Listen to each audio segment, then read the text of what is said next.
नमस्कार, मैं विकास विंग्स में आपका स्वागत करता हूं। आज हम बात करने वाले हैं बीओपी यानी कि बैलेंस ऑफ पेमेंट के बारे में। चलिए वीडियो को स्टार्ट करते हैं। तो सबसे पहले जानेंगे हम कि बीओपी होता क्या है। तो बीओपी एक निश्चित समय अवधि में किसी एक देश के निवासियों और दुनिया के अन्य देशों के जो वस्तुओं और सेवाएं, गुड्स एंड सर्विसों का आयात निर्यात होता है, उसका विवरण दर्ज होता है, तो वो बीओपी कहलाता है।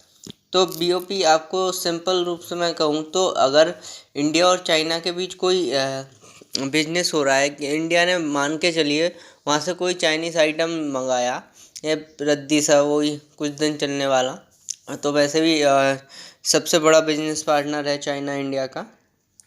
तो कोई सामान मंगाया और उसके बदले इंडिया ने भी कुछ दिया। इन दोनों का जो बीच का अंतर होता है वो बैलेंस ऑफ पेमेंट होता है।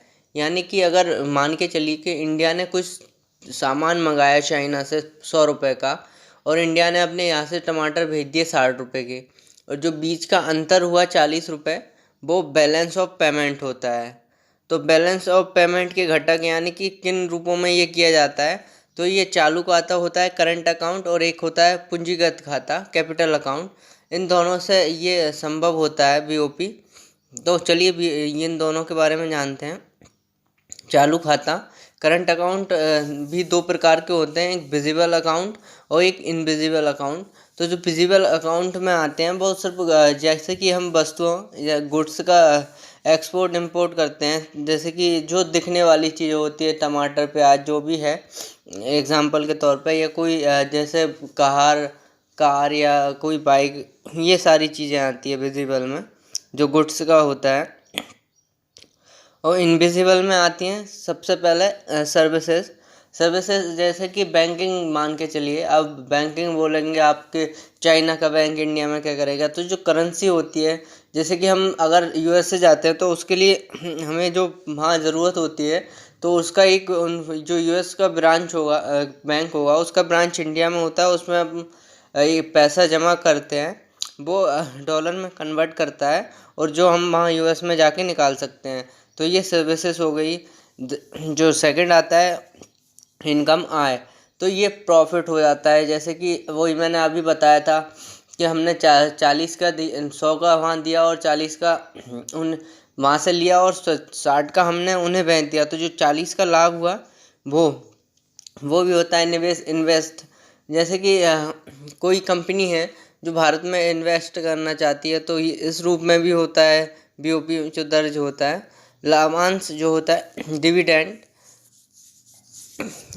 के रूप में भी होता है। ट्रांसफ़र जैसे कि गिफ्ट वगैरह जो ट्रांसफ़र किए जाते हैं, दान होता है, रेमिटेंस होता है जो कि भेजा हुआ धन, ये सब इनके रूप में भी जो है बैलेंस ऑफ पेमेंट में दर्ज किया जाता है, ऐड किया जाता है कि कितना दान हुआ है। इसके बाद देखते हैं पूंजीगत खाता, कैपिटल अकाउंट।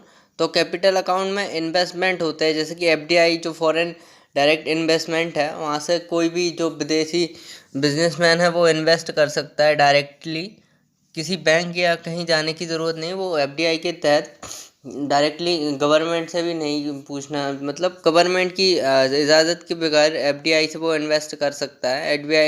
एफडीआई ने अगर उसे मंजूरी दे दी तो वो इन्वेस्ट कर सकता है।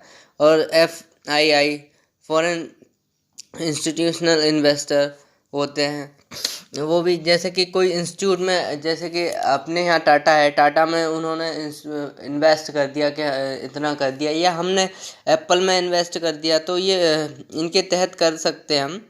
और इसके जो सेकंड है लॉन। तो लोन हम जैसे कि अभी एक एग्जांपल दूं मैं आपको, सॉल्वेजियन इसमें लिखा है, जो बक्सवा में हीरे की खान लिखी है, उसका सर्वे जो किया था एक अमेरिकन या ऑस्ट्रेलियन कंपनी थी, रियो मोंटो, उसने किया था। तो लेकिन जो अब खुदाई का हीरा निकालने का काम आदित्य बिरला कंपनी ने लिया है, लेकिन हम ये किसी अन्य कंपनी को भी दे सकते हैं। तो ये सॉल्वेजियन का मतलब होता है कि एक स्टेट या राज्य, मतलब एक ज़मीन होती है जिस पे वो वर्क करेंगे, वर्क करने के बाद जो भी हो वो उसका प्रॉफिट यानी कि पैसे देंगे उसके, और वो उस पर कार्य करेंगे। कमर्शियल के रूप में भी हो सकता है, लेकिन जो इनका पैसा होता है, जो भी इससे प्रॉफिट होता है, वो बीओपी में ऐड होता है। तो बीओपी का सीधा मतलब यही होता है कि जो भी आयात निर्यात होता है उसके जो बीच का अंतर होता है। अगर मान के चलिए हमने एक पूरे फाइनेंशियल ईयर में 100 रुपये का आयात किया, यानी कि 100 रुपये का सामान खरीदा और सिर्फ 90 रुपये का सामान बेचा अन्य देशों को। देश के बाहर बेचना चाहिए, देश के अंदर नहीं, देश के बाहर 90 का बेचा, तो जो 10 रुपये का अंतर है ये बीओपी कहलाता है। इसका मेन मोटिव ये है। और जो उनके घटक होते हैं या जो सोर्स होते हैं जो मैंने आपको बताया, इनके रूप में बीओपी काउंट होता है, इनमें ही काउंट होता है और किसी में काउंट नहीं हो सकता। अगर कोई फॉरेनर इंडिया में आके इंडिया में कोई चीज़ खरीद रहा है, वो मतलब जो भी कर रहा है, तो ये भी एफडी जो बैलेंस ऑफ पेमेंट में काउंट होगा कि उसने यहाँ कितना खरीदा।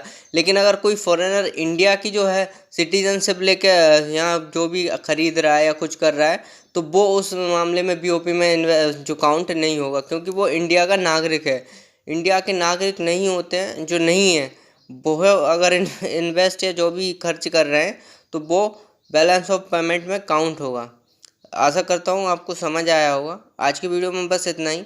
अगर वीडियो पसंद आए तो वीडियो को लाइक करें, कमेंट में अपने रिव्यू दें। अगर ऐसे ही वीडियो देखना चाहते हैं तो चैनल को सब्सक्राइब करें। जय हिंद।